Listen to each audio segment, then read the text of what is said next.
Honor y gloria a ti, Señor Jesús. Cristo se humilló por nosotros y por obediencia aceptó incluso la muerte y una muerte de cruz.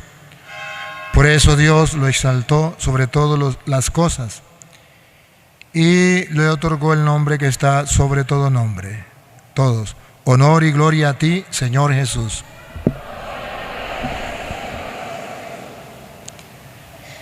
El Señor esté con ustedes. Pasión de nuestro Señor Jesucristo, según San Juan.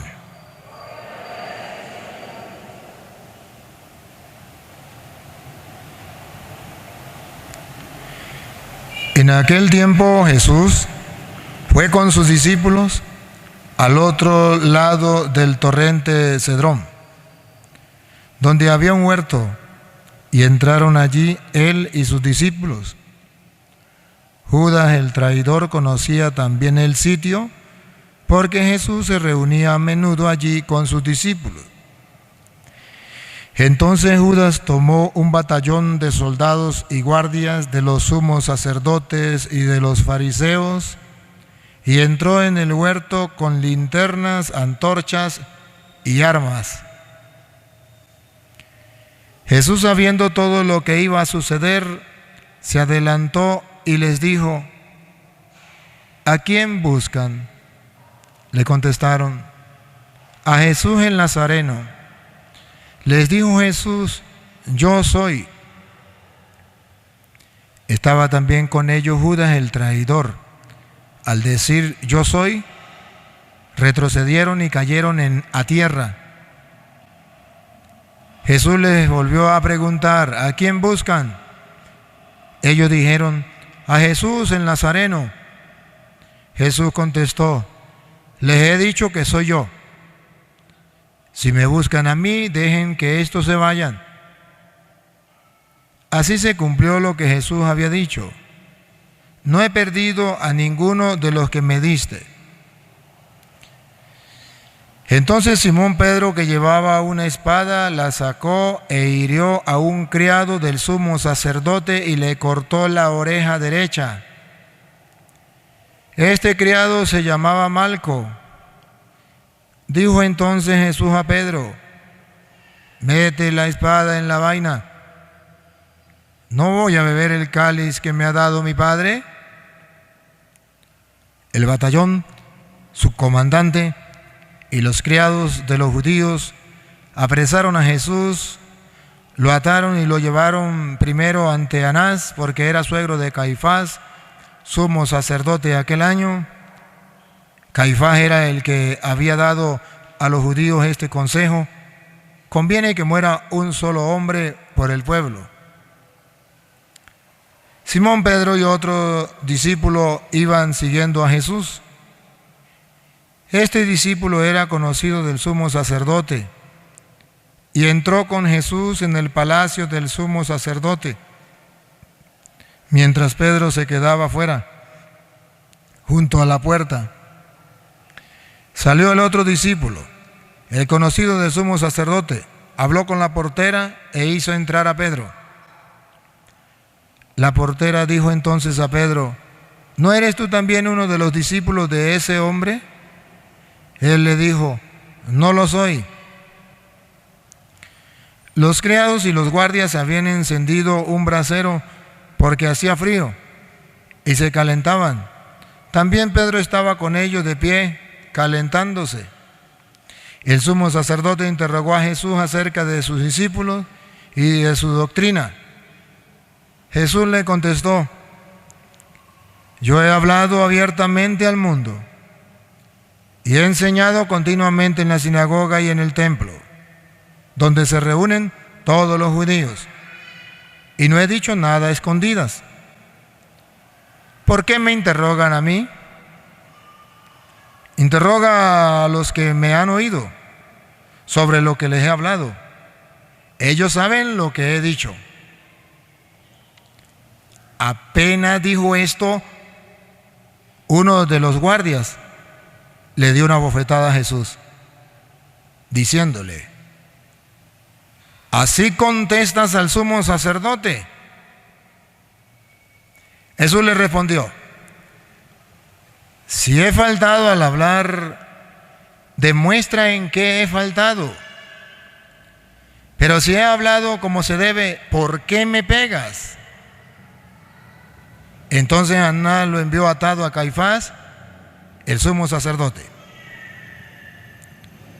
Simón Pedro estaba de pie calentándose y le dijeron: ¿no eres tú también uno de sus discípulos?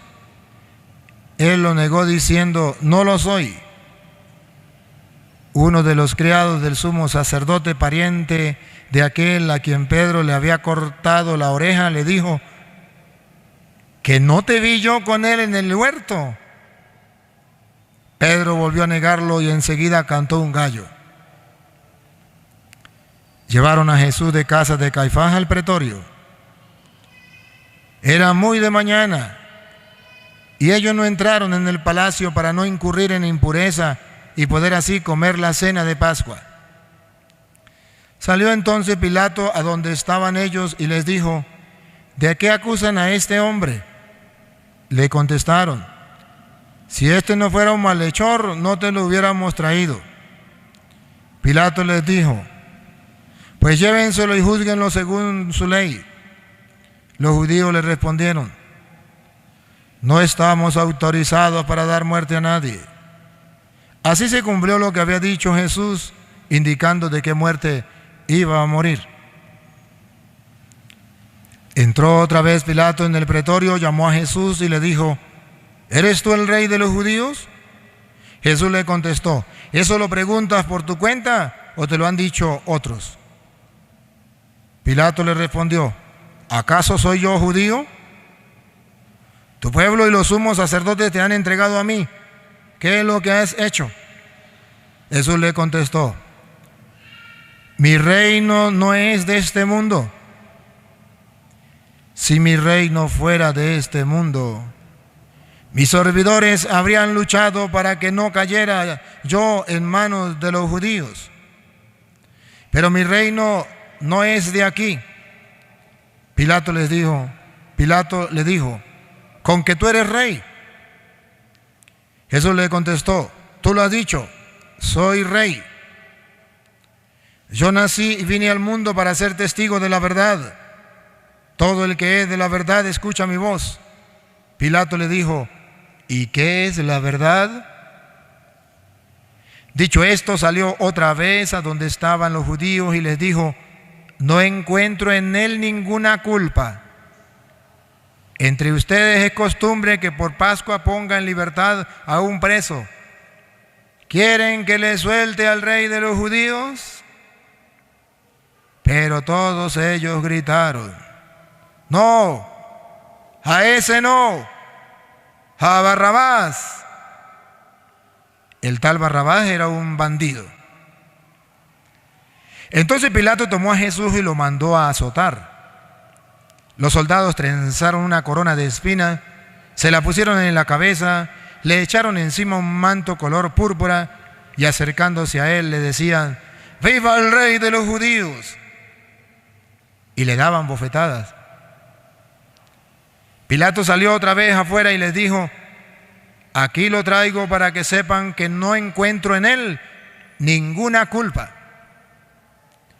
Salió pues Jesús llevando la corona de espinas y el manto color púrpura. Pilato les dijo: aquí está el hombre. Cuando lo vieron los sumos sacerdotes y sus servidores gritaron: ¡crucifícalo, crucifícalo! Pilato les dijo: llévenselo ustedes y crucifíquenlo, porque yo no encuentro culpa en él. Los judíos le contestaron: nosotros tenemos una ley y según esa ley tiene que morir porque se ha declarado Hijo de Dios. Cuando Pilato oyó estas palabras, se asustó aún más y entrando otra vez en el pretorio dijo a Jesús: ¿de dónde eres tú? Pero Jesús no le respondió. Pilato le dijo entonces: ¿a mí no me hablas? ¿No sabes que tengo autoridad para soltarte y autoridad para crucificarte? Jesús le contestó: no tendrías ninguna autoridad sobre mí si no se le hubiese dado de lo alto. Por eso el que me ha entregado a ti tiene un mayor pecado. Desde ese momento Pilato trataba de soltarlo, pero los judíos gritaban: si sueltas a ese, no eres amigo del César.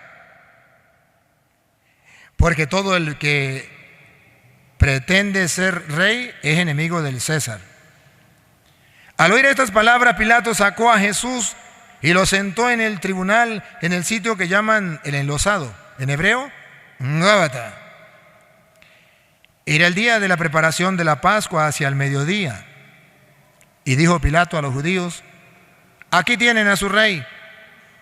Entonces gritaron: fuera, fuera, crucifíquenlo.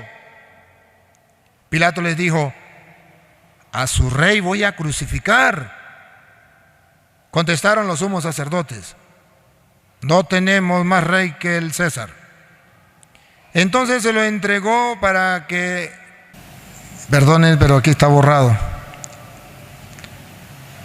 Para que lo crucificaran debería ser.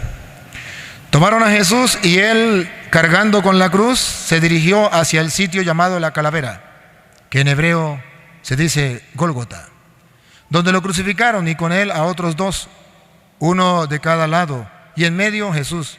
Pilato mandó a escribir un letrero y ponerlo encima de la cruz. En él estaba escrito: Jesús el Nazareno, el rey de los judíos. Leyeron el letrero muchos judíos, porque estaba cerca el lugar donde crucificaron a Jesús, y estaba escrito en hebreo, latín y griego. Entonces los sumos sacerdotes de los judíos le dijeron a Pilato: no escribas el rey de los judíos, sino este ha dicho: soy rey de los judíos. Pilato le contestó: lo escrito, escrito está. Cuando crucificaron a Jesús, los soldados cogieron su ropa e hicieron 4 partes, una para cada soldado, y apartaron la túnica. Era una túnica sin costura, tejida toda de una pieza de arriba abajo. Por eso se dijeron: no lo rasguemos, sino echemos suerte para ver a quién le toca. Así se cumplió lo que dice la Escritura: se repartieron mi ropa y echaron a suerte mi túnica. Y eso hicieron los soldados. Junto a la cruz de Jesús estaba su madre, la hermana de su madre, María la de Cleofás, y María Magdalena. Al ver a su madre y junto a ella al discípulo que tanto quería, Jesús dijo a su madre: mujer, ahí está tu hijo. Luego dijo al discípulo: ahí está tu madre. Y desde entonces el discípulo se la llevó a vivir con él. Después de esto, sabiendo Jesús que todo había llegado a su término, para que se cumplieran las Escrituras, dijo: tengo sed. Había allí un jarro lleno de vinagre. Los soldados sujetaron una esponja empapada en vinagre a una caña de hisopo y se la acercaron a la boca. Jesús probó el vinagre y dijo: todo está cumplido. E inclinando la cabeza, entregó el Espíritu. De rodillas, por favor.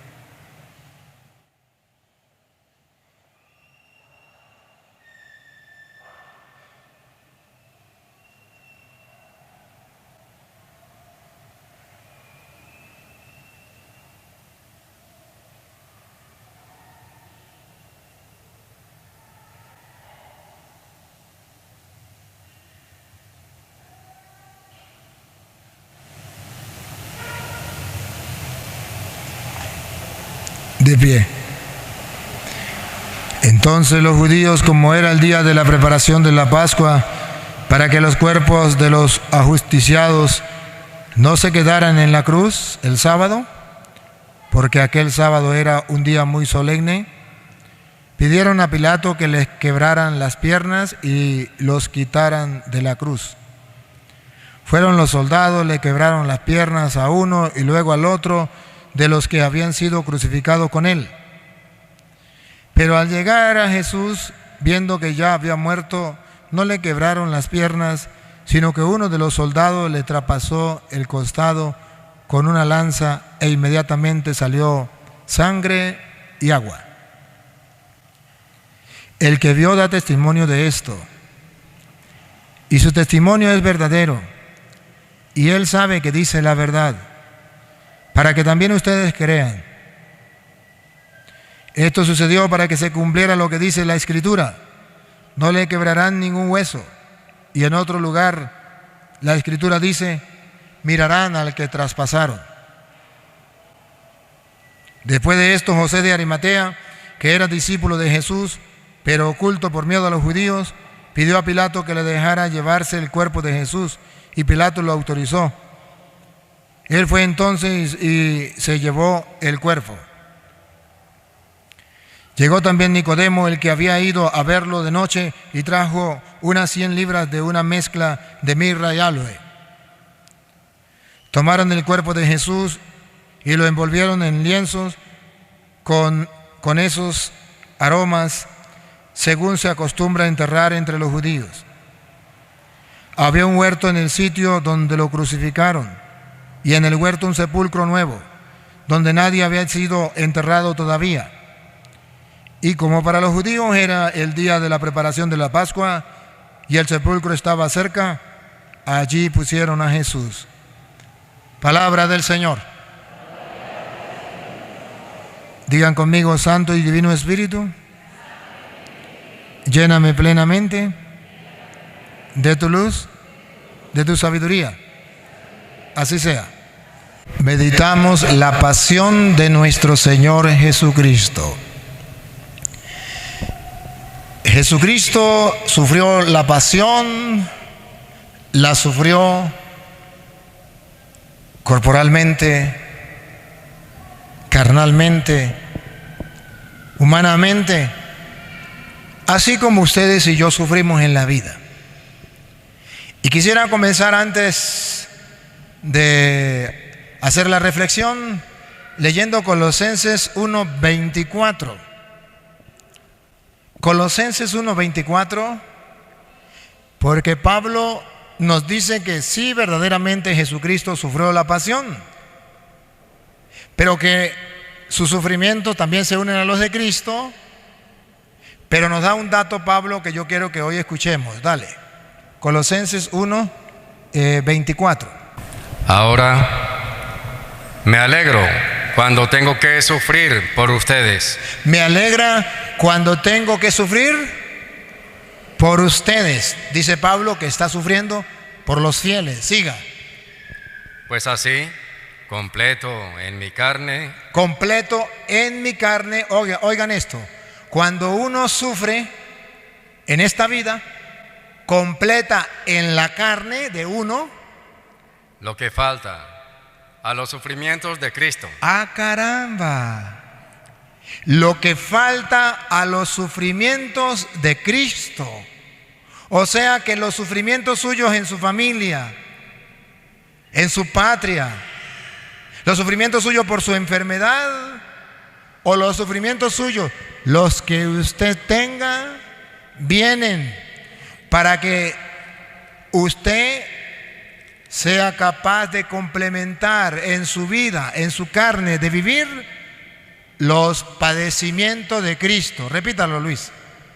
Ahora me alegro cuando tengo que sufrir por ustedes, pues así, completo en mi carne, lo que falta a los sufrimientos de Cristo. A ver, ¿cómo está Pablo ante el sufrimiento? ¿Amargado? ¿Renegando? ¿Maldiciendo? Repítalo, Luis, ¿cómo está Pablo? Ahora me alegro. ¿Cómo está Pablo? Ahora me alegro. Pablo está alegre. A ver, ¿se ganó el quino Pablo? Vamos a ver por qué está alegre. Me alegro cuando tengo que sufrir por ustedes. Cuando tengo que sufrir. Pablo se alegra cuando tiene que sufrir. El Evangelio de Jesucristo nos presenta hoy la pasión de Cristo. Y aún Pablo, que se alegra cuando tiene que sufrir, porque él puede experimentar junto a Cristo la pasión de Cristo por el mundo.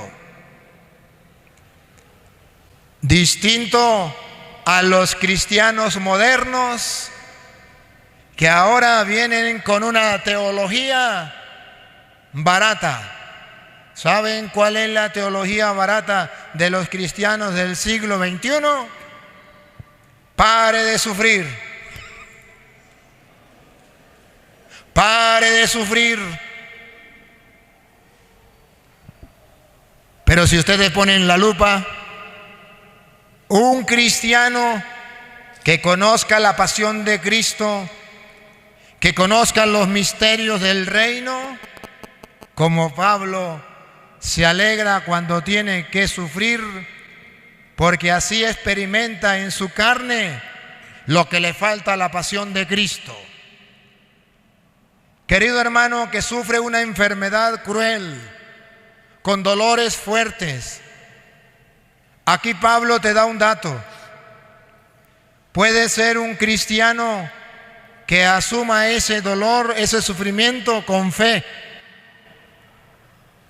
para que en su carne lo que le falta a la pasión de Cristo.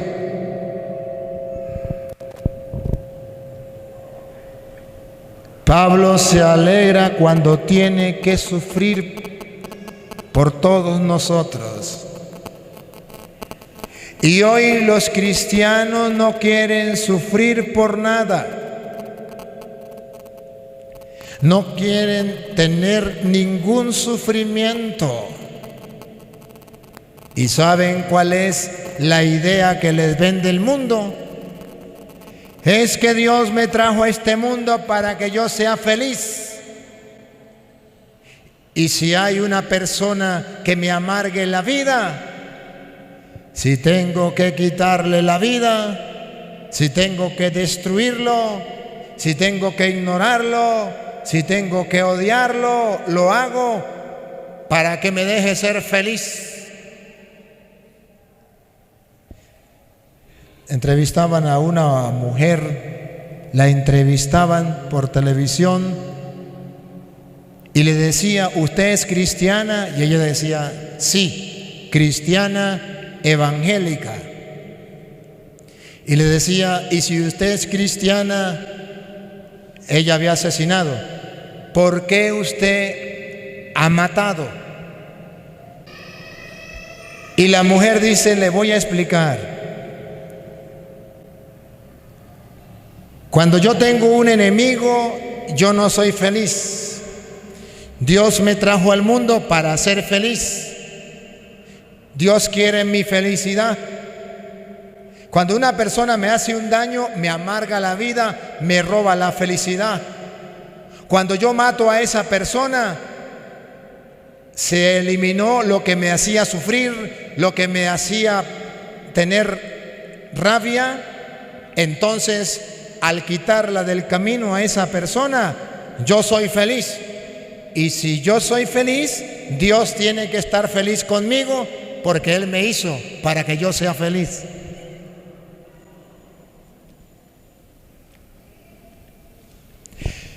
¿Ustedes saben que antes los esposos se casaban hasta que la muerte los separe? Ahora no. Ahora se casan hasta que venga un sufrimiento, un problema. Y el día en que le venga un problema o un sufrimiento, nos separamos porque Dios quiere que yo sea feliz. Y yo al lado de este hombre o al lado de esta mujer, yo no soy feliz. Pare de sufrir, me divorcio. ¿Ese es el Evangelio de Cristo? No. Y Pablo dice, me alegro cuando tengo que sufrir. Esposa, cuando usted tenga que sufrir por su marido, haz un acto de fe como Pablo, mira hacia el Señor en la cruz y diga, me alegra tener que sufrir estos padecimientos para complementar la pasión de Cristo en la cruz por mi esposo amado, con el que me casé hasta que la muerte me separe. Y los hombres no se rían, porque si eres cristiano y se casó y resulta que la mujer le salió una tigra, no venga con el cuento satánico que Dios te hizo para ser feliz y entonces tiene que dejarla porque llegó un problema, una dificultad, y usted no está dispuesto a sufrir, pero nada, por amor a Dios. Pablo dice: maridos, alégranse cuando tengan que sufrir por su esposa, porque así está uniendo su sufrimiento a los de Cristo en la cruz.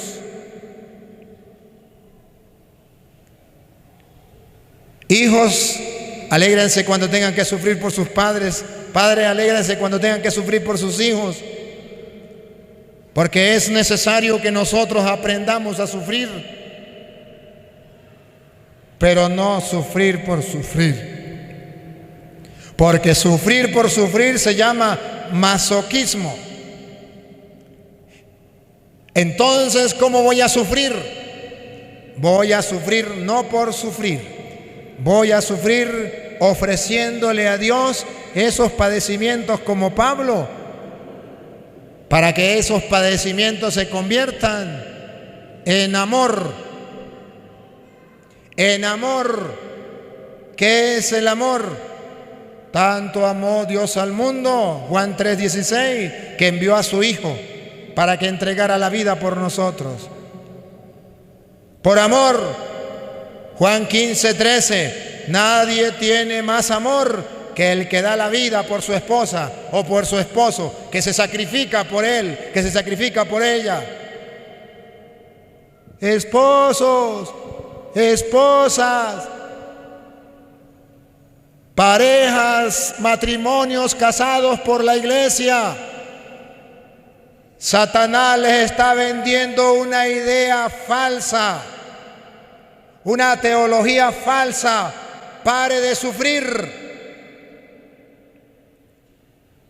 Y por eso el mundo le dice: divórciese, sepárese y vete con otra persona, porque tú fuiste creado para ser feliz.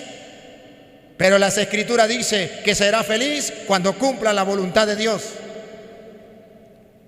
Nunca va a ser feliz abandonando la voluntad de Dios. Esposos y esposas, vale la pena cargar la cruz que le tocó con su esposa o con su esposo, pero por amor a Dios. Así está uniendo su sufrimiento a los de Cristo en la cruz y tienen valor redentor. Nunca olviden a Mateo capítulo 16, versículo 21. Mateo 16, versículo 21. Cuando Jesucristo comenzó a decirle a Pedro y a los apóstoles: a partir de ese día, Jesucristo comenzó a manifestar a sus discípulos que Él debía ir a Jerusalén y que las autoridades judías, los sumos sacerdotes y los maestros de la ley lo iban a hacer sufrir mucho, que incluso debía ser ejecutado y que resucitaría al tercer día. Jesús le dice que tiene que sufrir, que tiene que padecer. Y apareció como una vieja chismosa, Pedro. Una vieja chismosa. No, Señor, ¿cómo va a sufrir? Dios te libre de eso. Dios te trajo al mundo para que sea feliz. No acepte el sufrimiento. Así como esa vieja chismosa que le llega a usted y le dice: pare de sufrir, aléjese de ese hombre, aléjese de esa mujer. Dios te trajo al mundo para que sea feliz. Divórciese. Y escuche qué pasó cuando Jesucristo escuchó a Pedro, que como vieja chismosa estaba metido donde no le importaba. Escuche. Pedro lo llevó aparte y se puso a reprenderlo. Dios no lo permita, Señor. ¿Cómo va a creer que usted aguante a ese marido, a esa mujer tanto tiempo? Nunca te sucederán tales cosas. Pero Jesús se volvió y le dijo: mujeres, esposas; hombres, esposos. Cuando llegue un cristiano como Pedro, que odia el sufrimiento y que te dice: Dios no quiere que usted viva con esa pareja, pare de sufrir, sepárese y búsquese el que le dé la gana, tenga los ojos como los de Cristo, los ojos espirituales, para ver que ese cristiano como Pedro, ese instrumento de Satanás para venderle una teología satánica, pare de sufrir. Jesús le dice a Pedro. Jesús se volvió y le dijo: retírate y ponte detrás de mí, Satanás. Dile a esa vieja chismosa: lárguese de aquí, Satanás. Yo me casé con él hasta que la muerte nos separe. Yo me casé con ella hasta que la muerte nos separe. Y quiero unir mi sufrimiento a los de Cristo en la cruz por la salvación mía, de mi esposo y de mi hogar. Esta es mi cruz y la abrazo con amor. Apártate de mí, Satanás. Siga. ¿Quieres hacerme tropezar? ¿Quiere hacerme tropezar? ¿Quiere que me divorcie? ¿Quiere que le sirva al diablo? Tus ambiciones no son las de Dios. Tus ambiciones, tus pensamientos, tus consejos, vieja chismosa, no son los de Dios, sino los de los hombres. Eres un instrumento de Satanás para destruir los hogares. Hoy Satanás está destruyendo los hogares, prohibiéndoles cargar la cruz, y manda a cristianos como Pedro con la teología satánica: pare de sufrir. Dios no quiere que usted sufra con esa pareja. Sepárese y búsquese su príncipe azul. Ah, sinvergüenza, vagabundo, raza de víbora, sepulcro blanqueado, fariseo hipócrita, y todavía se llama católico y se llama cristiano, dándole un consejo a un matrimonio que se ha casado por la iglesia y que ha recibido la bendición de Dios. Así marcha el mundo de hoy. Vuelva Luis a Colosenses 1:24. Pedro dice: me alegro cuando tengo que sufrir. Alégrese cuando tenga que sufrir calumnias, insultos, maltratos, humillaciones. Hoy los cristianos han olvidado eso. Y hoy la mayoría de cristianos en Venezuela andan maldiciendo y renegando porque tienen que sufrir. Padre, entonces, ¿vamos a buscar el sufrimiento? No, pero tampoco vamos a maldecir por el sufrimiento. Padre, pero es que parece mentira, pero es que nosotros cuando creemos en Dios como que sufrimos y los malos no sufren. Hoy, para taparle la boca a esas personas que piensan así, en la pasión de Cristo había dos ladrones, gente mala, ladrona, una a la derecha, otra a la izquierda, sufriendo. Pero dice la segunda lectura de la carta a los Hebreos que Jesucristo, siendo el justo, también sufrió los mismos padecimientos que nosotros. ¿Qué nos enseña la Biblia? Que sufren los ladrones y que sufren los santos, que sufren los ateos y que sufren los creyentes, que sufren los paganos y que sufren los cristianos. Ahí vemos a unos paganos sufriendo, a unos ladrones sufriendo lo mismo que sufría el inocente y el santo. Todos sufrimos. ¿Y cuál es la diferencia? Que los ladrones, que los ateos, que los paganos sufren maldiciendo como el mal ladrón: si eres el Hijo de Dios, baja de ahí y sálvate a ti y sálvanos a nosotros mismos. y el cristiano como Cristo abraza la cruz. Ay del tonto que piensa que el malvado no sufre, el malvado también sufre. Y su sufrimiento es perdido y maldice en el sufrimiento, mientras que el cristiano sufre y se alegra con el sufrimiento, porque con eso está complementando la pasión de Cristo. Hoy, queridos hermanos, en Venezuela estamos sufriendo. Y no se trata de maldecir como los malos, como el mal ladrón. Se trata de abrazar la cruz, poniendo la mirada en Dios y suplicando a Dios que tenga piedad de nosotros, pero sin maldecir como Cristo. Y termine Colosenses 1:24 de nuevo y sigue, Luis.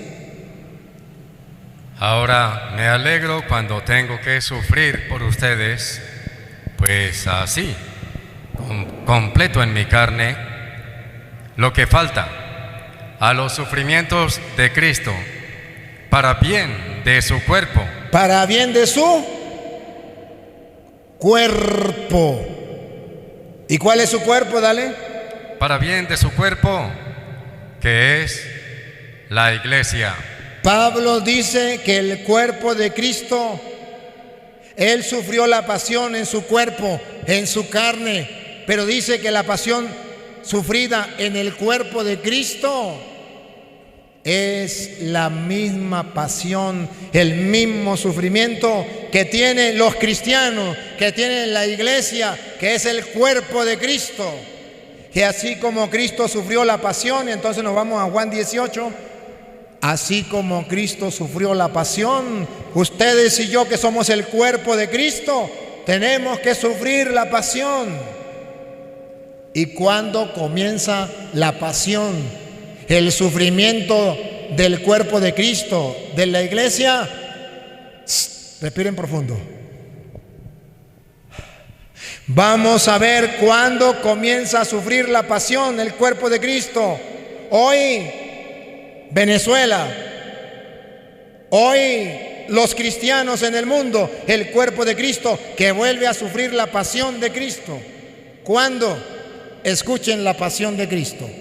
Juan 18:1. Cuando terminó de hablar, Jesús pasó con sus discípulos al otro lado del torrente Cedrón. Había allí un huerto. ¿Qué había allí? Detecten. ¿Qué había? Un huerto. El huerto de los olivos. ¿Se acuerda o no se acuerda? ¿Qué hacía Jesús en el huerto de los olivos? Oraba. Un huerto, dale. Y Jesús entró en él con sus discípulos. ¿Entró en él con quién? Con sus discípulos. Entró al huerto de los olivos a orar con sus discípulos.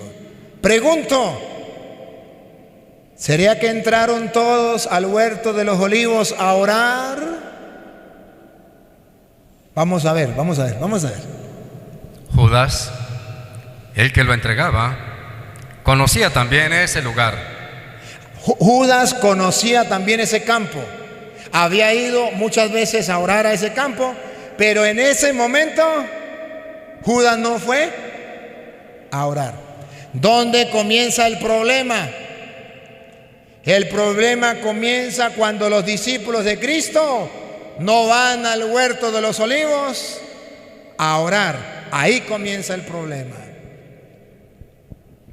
Ahí comienza el problema. Todo comenzó cuando uno de sus discípulos no fue a orar al huerto de los olivos. Pregunto, ¿será usted? ¿Quién será ese Judas? Ese discípulo de Cristo que sabe que hay que orar, pero que no quiere ir al huerto de los olivos a orar. ¿Será usted? ¿Seré yo?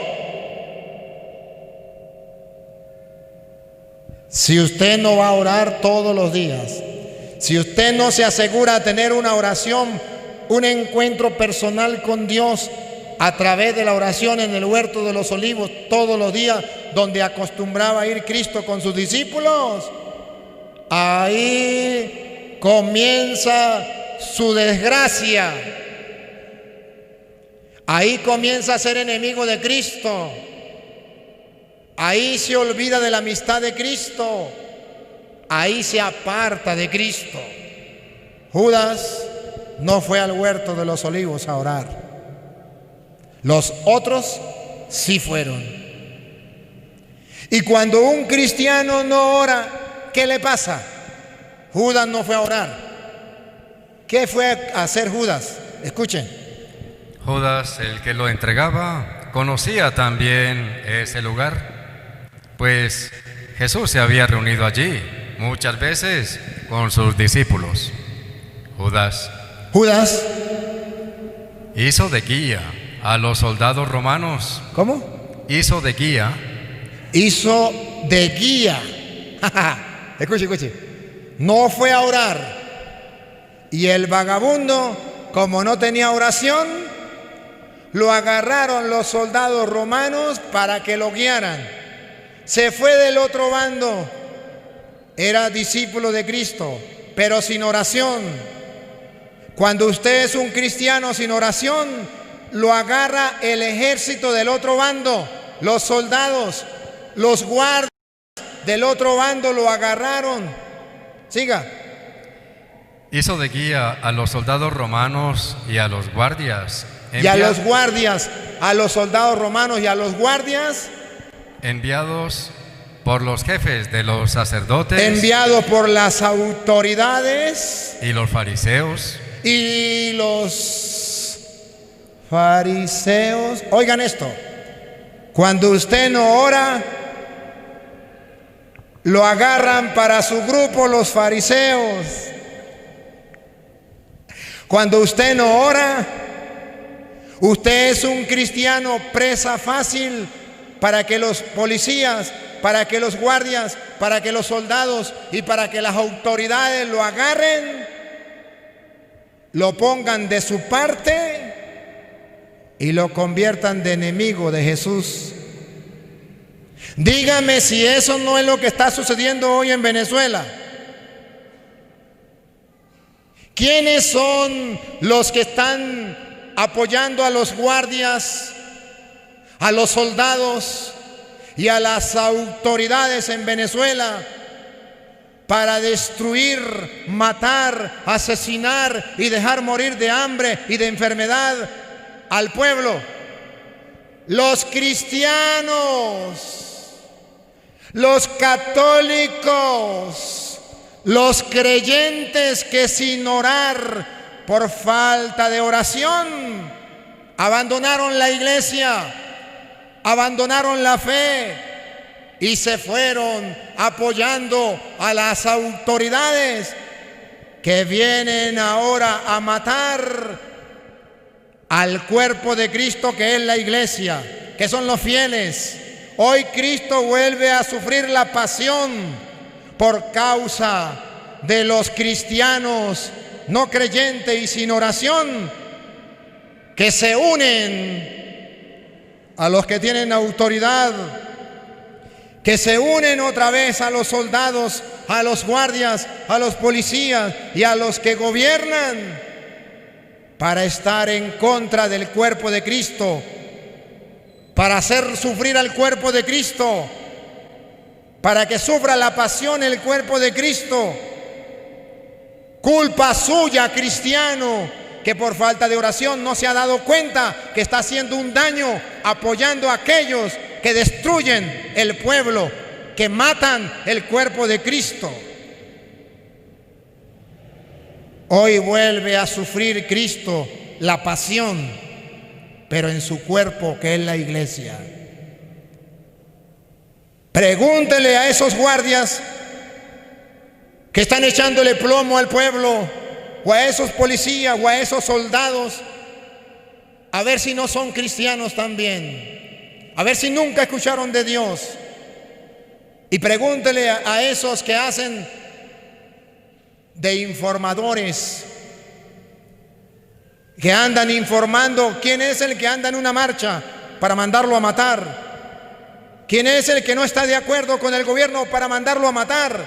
Díganme si no son cristianos sin oración, que se han vendido y se han ido al bando de los malhechores que destruyen y matan al cuerpo de Cristo, que es la iglesia. ¿Y cuántos vienen a misa? ¿Y cuántos dicen creer en el Señor? Sigue. Judas guiaba a los soldados, a los guardias enviados por los jefes de los sacerdotes y los fariseos, que llegaron allí. Que llegaron allí, pongan la lupa, que llegaron allí. Con linternas. Con linternas. Antorchas. Antorchas. Y armas. Y armas. No ha cambiado nada. Desde el tiempo de Cristo no ha cambiado nada. ¿Cómo vienen los soldados? ¿Cómo vienen los militares?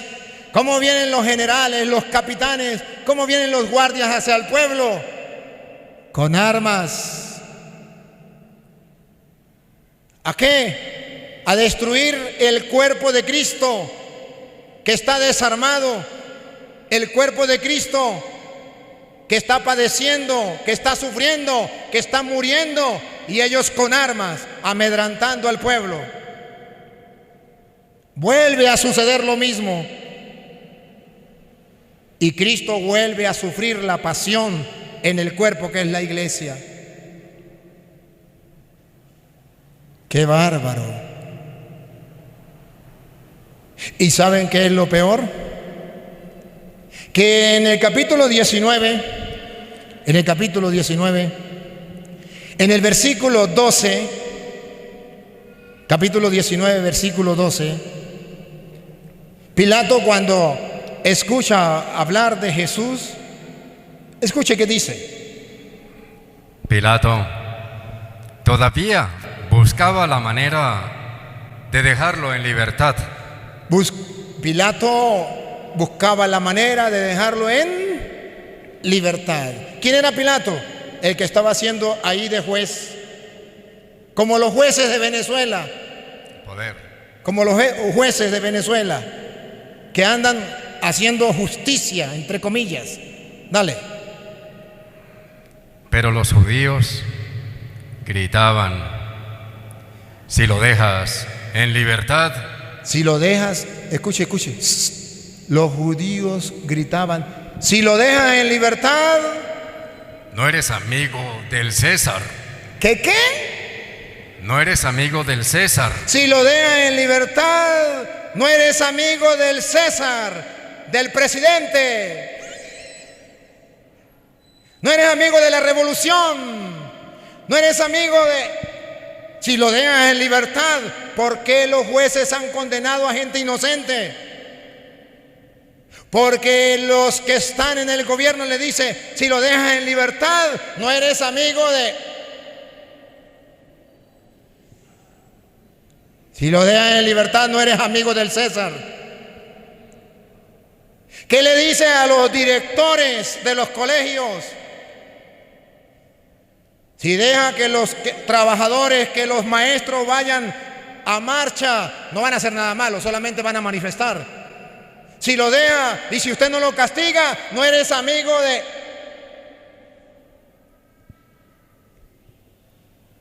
Así chantajean al cristiano, así chantajean a los Judas, así chantajean a aquellos que no tienen la fuerza de Dios. Así chantajean a aquellos que tienen buenos sentimientos, como Pilato, que no quieren cometer asesinato, que no quieren ser culpables en la muerte de tantos venezolanos, pero por miedo a que le digan: si sueltas a ese, si dejas en libertad a ese, no eres amigo del que te conté. Así están chantajeando a tantos venezolanos, a tantos cristianos. ¿Y cuántos de ustedes se han prestado para ese jueguito? No crean ustedes que es la gente de afuera, ustedes muchos, para ganarse la amistad con el gobernador, con el presidente, con el no sé qué, a mí qué me importa quién sea, hombre mortal de carne y hueso, que entre 100 años no existirá nada, que se lo van a tragar los gusanos, al igual que ustedes, que a mí. Se han apartado de Dios por falta de oración, por no tener la claridad para ver que el cuerpo de Cristo sigue sufriendo la pasión, que el pueblo sigue muriendo de hambre. Y ahí tienen los guardias, y ahí tienen a los soldados. ¿Saben qué hicieron estos muérganos guardias y soldados? Óiganlo. Juan 18, 21. Cuando Jesucristo habla y le decía al pueblo, tal como lo estoy haciendo yo, como sacerdote del Dios Altísimo, siguiendo el ejemplo de Jesucristo, que le hablaba al pueblo con claridad. Oiga lo que hacía Jesús. 18, 21 de Juan. ¿Por qué me preguntas a mí? Interroga a los que escucharon lo que he dicho. Lo van a condenar porque Jesucristo hablaba abiertamente y decía la verdad. Y Jesús le dice, ¿por qué me interrogan a mí? Pregúntele a los que me han escuchado. Al oír esto, uno de los guardias. ¿Uno de los guardias? ¿Uno de los qué? ¿Uno de los qué? Uno de los guardias. ¡Guardias! Deténgase ahí. ¡Guardias! Puede ser que haya un guardia aquí, con amor, de corazón, si me estás escuchando. Soldado, militar, general, coronel, capitán, policía. Oiga, uno de los guardias. Al oír esto, uno de los guardias que estaba allí, le dio a Jesús una bofetada en la cara.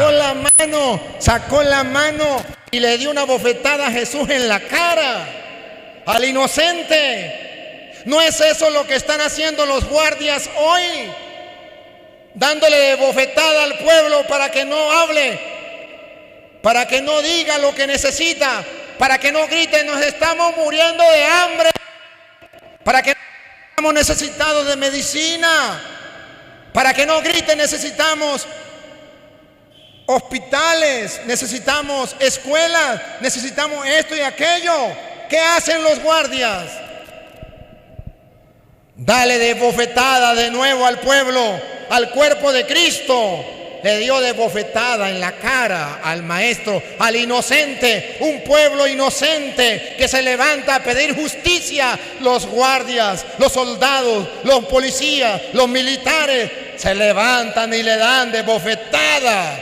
Ya bastan, guardias, autoridades, ya basta de golpear a Cristo en la cara, ya basta. Ese no es su trabajo. Y escuche lo que dijo Cristo. Y le decía este guardia, ¿así contestas al sumo sacerdote? El guardia le dice, ¿por qué lo golpea? ¿Así contestas al sumo sacerdote? ¿Saben quién era el sumo sacerdote? La máxima autoridad. O sea, ¿así hablas a la máxima autoridad? ¿Eres capaz de hablar mal del presidente? ¿Eres capaz de hablar mal del gobierno o del gobernador o del alcalde? El que hable en contra del gobierno o del que tiene autoridad. ¿Así hablas a la autoridad suprema? ¿Y qué respondió Jesús? Jesús le dijo, oigan, hermanos queridos, oigan lo que le dijo Jesús. Si he respondido mal, demuestra dónde está el mal. Demuestra dónde está el mal. Soldados, guardias, policías, militares, coroneles, generales. Si el pueblo con decir que tiene hambre está actuando mal, digan dónde está el mal. Si el pueblo al decir que hay una crisis está actuando mal, diga dónde está el mal. Si el pueblo decir que sus familiares se le están muriendo sin medicina y no tiene cómo llevarlo al hospital, Diga dónde está el mal. Elegir libremente. Pero si he hablado correctamente. Pero si el pueblo tiene razón, pero si el pueblo se está muriendo de hambre y grita porque no puede más. ¿Por qué me golpeas? ¿Por qué me golpeas? Los militares están golpeando de nuevo a Cristo, al inocente, porque habla.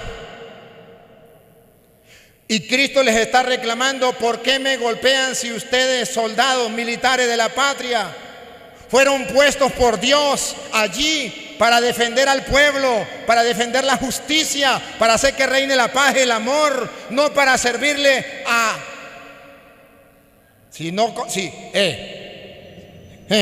Si sueltas a ese, eres enemigo de... Ustedes militares no están para servir a un hombre, están para servir a un pueblo. Y el pueblo, que es el cuerpo de Cristo, que está sufriendo la pasión, si ha fallado, diga dónde ha fallado el pueblo. Pero si el pueblo no ha fallado, ¿por qué militares? ¿Por qué ustedes golpean al pueblo? ¿Por qué se van en contra del pueblo y a favor de un hombre o de un partido político o de una ideología? ¿No están para hacer justicia? ¿No están para que reine el bien y no el mal? No es casualidad que usted esté escuchando esta homilía. Y si eres militar o tiene familia militar, te ruego que me perdone. Agarre capítulos y versículos desde el Evangelio de San Juan, capítulo 18 al 19, capítulo 19, todo el 19, léalo. Si yo lo estoy inventando, póngase bravo conmigo. Pero si no lo estoy inventando y lo estoy leyendo de la Biblia y usted lo comprueba, no es que el cura esté en contra de ustedes, es que el cura les está predicando la palabra de Dios en la actualidad. ¿Y saben qué? Ustedes pueden seguir buscando. Adivinen quiénes se repartieron la ropa de Cristo. Los soldados. ¿Y quiénes están repartiendo las cosas del pueblo, que es el cuerpo de Cristo? Los soldados se reparten la gasolina, se reparten la comida, se reparten la medicina, cosas del pueblo, del cuerpo de Cristo. ¿Y sabe qué le dice Cristo? No yo. Lucas capítulo 3, versículo 14. Soldados, policías, coroneles, generales, guardias, autoridades, políticos, alcalde, gobernador, presidente, escuchen la palabra del Señor. ¿El cura se está metiendo en política? No, el cura le está predicando a los políticos. El cura le está predicando a los guardias, a los militares. No se está metiendo en política, le está predicando a los políticos. No confunda la chicha con la limonada. Oiga lo que dice Lucas capítulo 3, versículo 14. Respondió Juan: no cobren más de lo establecido. Lea el 13 entonces. Respondió Juan. El 13. ¿Lo está leyendo desde el 13? Yo le dije el 14. Perdón, padre. El 14. A su vez, unos soldados... Ahí, Luis, no, yo quiero dejar a los soldados. Otra vez, Luis. A su vez, unos soldados... Unos militares, unos guardias. Eso no lo escribí yo. Si algún militar se quiere poner bravo, póngase bravo con San Lucas, capítulo 3, versículo 14. Póngase bravo con San Lucas. Un militar, un policía, un guardia, un coronel, un capitán, un general, uno de esos militares se le acercó y le preguntó. A su vez, unos soldados le preguntaron: ¿y nosotros qué debemos hacer? ¿Y nosotros qué debemos hacer? Hay militares que quieren hacer las cosas bien. Los felicito. Hay militares que se preguntan: ¿Y nosotros qué tenemos que hacer para agradar a Dios? Les felicito. Pues aquí está la respuesta, que lo diga la Biblia. Juan les contestó: Juan les contestó: no abusen de la gente. No abusen de la gente. Quédese ahí, Luis. Qué bonito fuera que leyeran los militares de Venezuela este mensaje de Dios.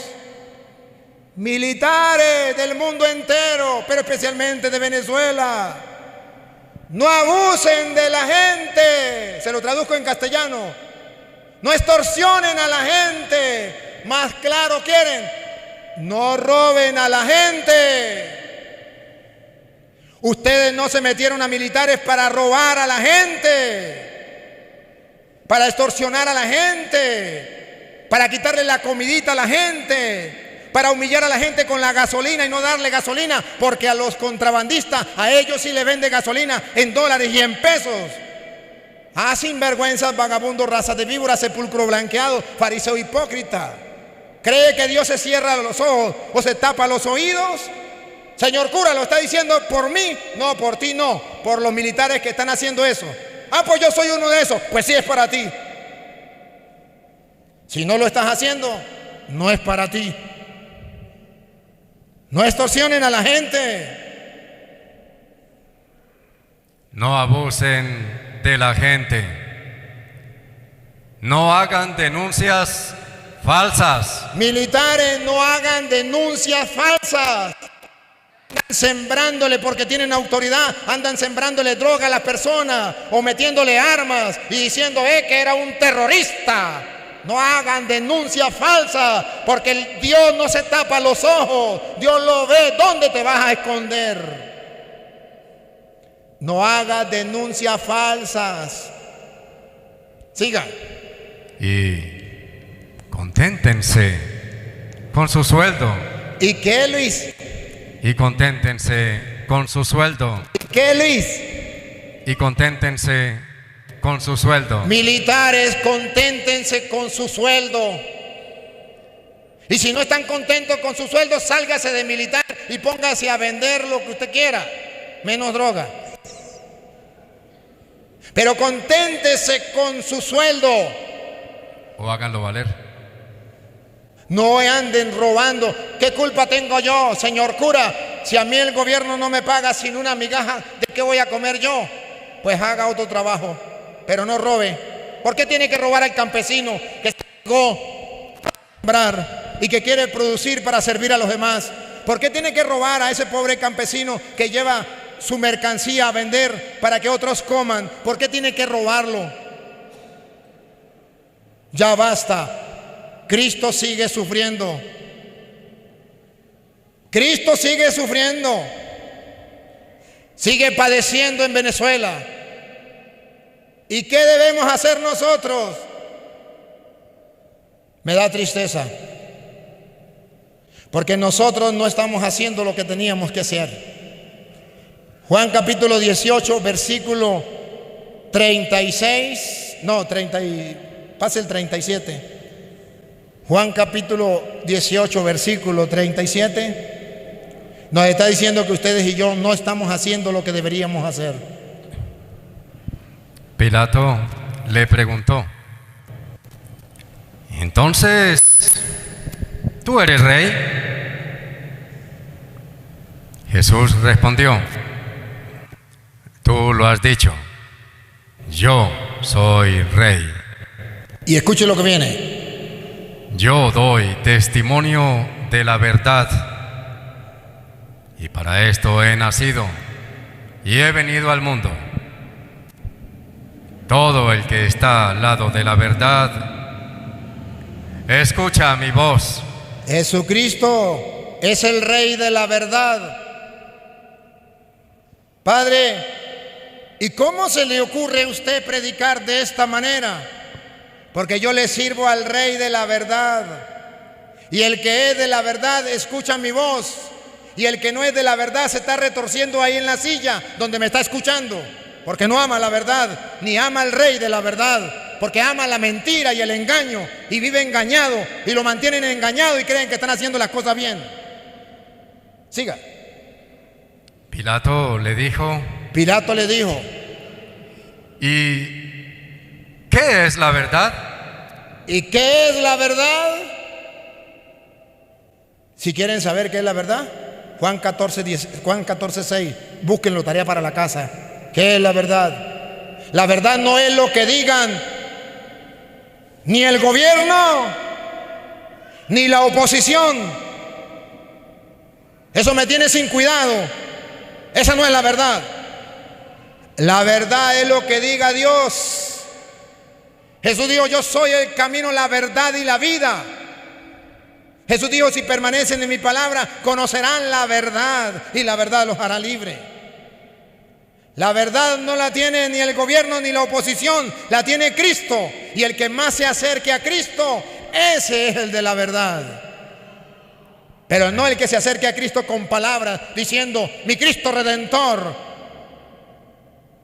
pero odia a los demás. No, el que viva según el mandato de Cristo. Y escuche lo que viene, por favor, que esta es la actitud que ustedes de aquí, si vinieron a escuchar la pasión de Cristo y saben que Cristo está padeciendo, su cuerpo está padeciendo hoy literalmente en Venezuela, su cuerpo que es los fieles, los creyentes que están sufriendo, tenemos que ser distintos a aquellos que crucificaron a Cristo. Oiga. Dicho esto, salió de nuevo donde estaban los judíos y les dijo, yo no encuentro ningún motivo. Yo no encuentro ningún motivo.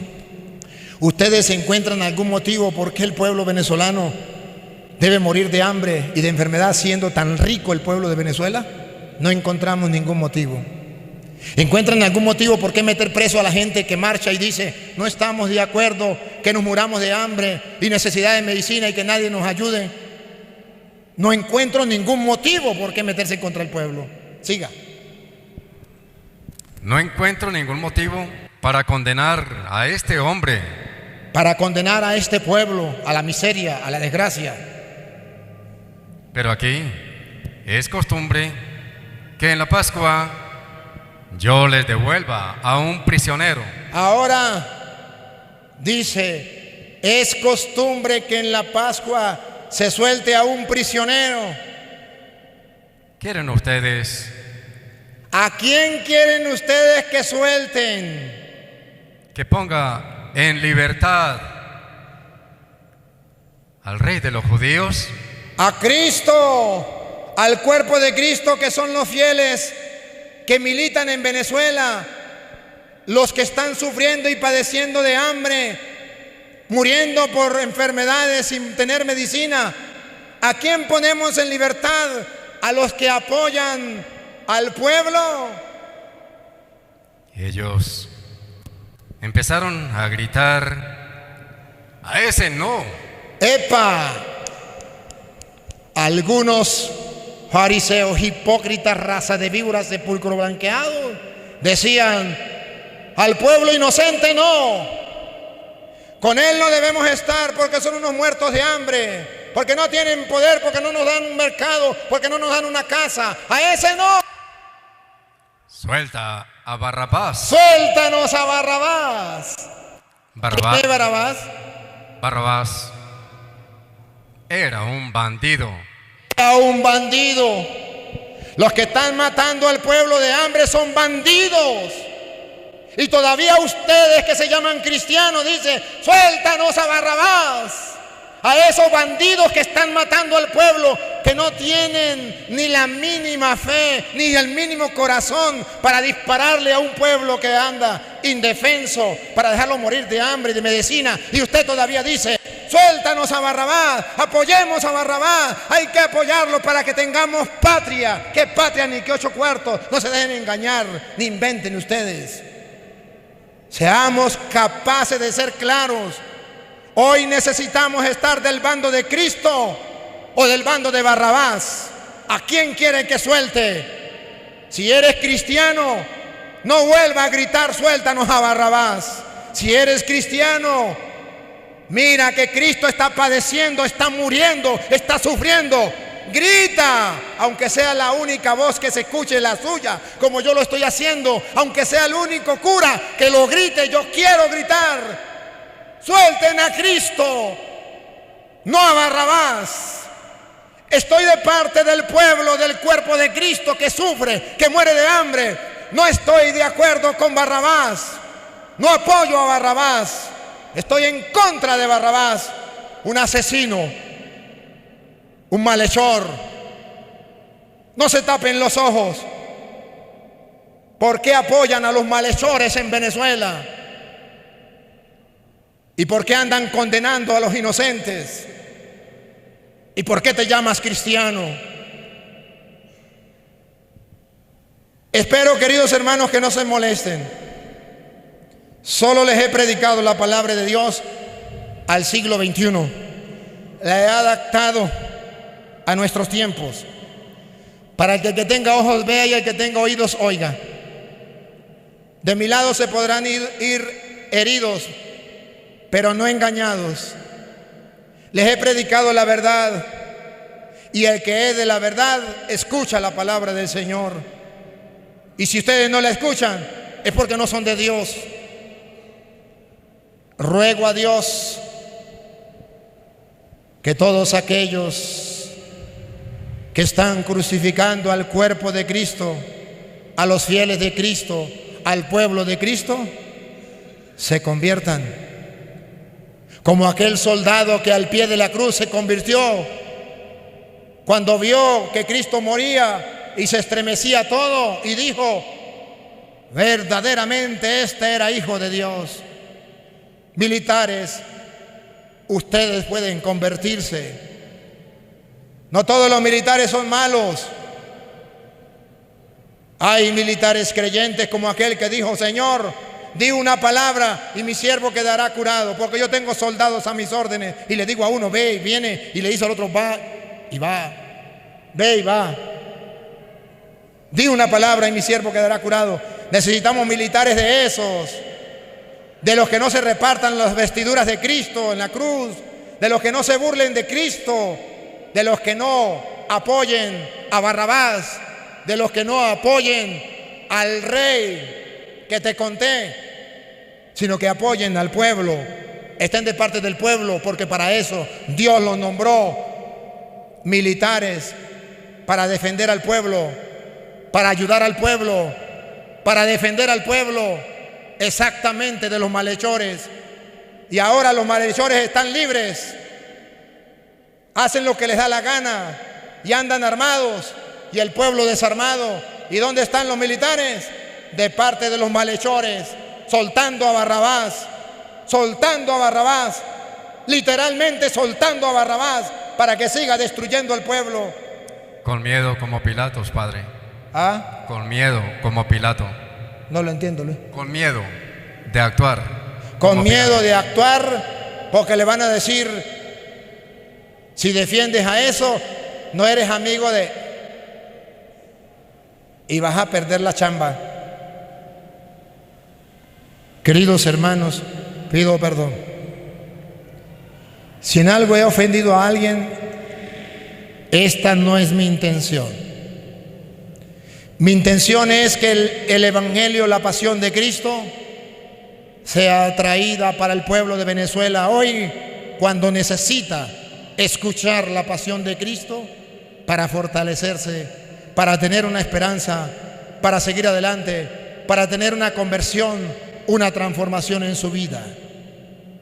Espero que se cumpla en ti lo que dice el Señor. Juan 8:47, y con esto termino. Que se cumpla en ti esta palabra. Juan 8:47. El que es de Dios escucha las palabras de Dios. Espero que se cumpla eso en ti. Si tú eres de Dios, sabrá que lo que le prediqué hoy con capítulos y versículos fue la palabra de Dios. El que es de Dios escucha las palabras de Dios. Y si ustedes no las escuchan, es porque no son de Dios.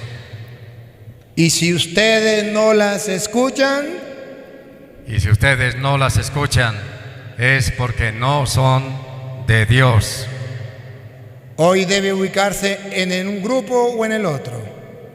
Si te molestaste por la homilía que les di, me perdona, pero no eres de Dios. He predicado la palabra de Dios. Y si hoy escuchas la palabra de Dios y la pones en práctica, eres de Dios. Amén. Amén.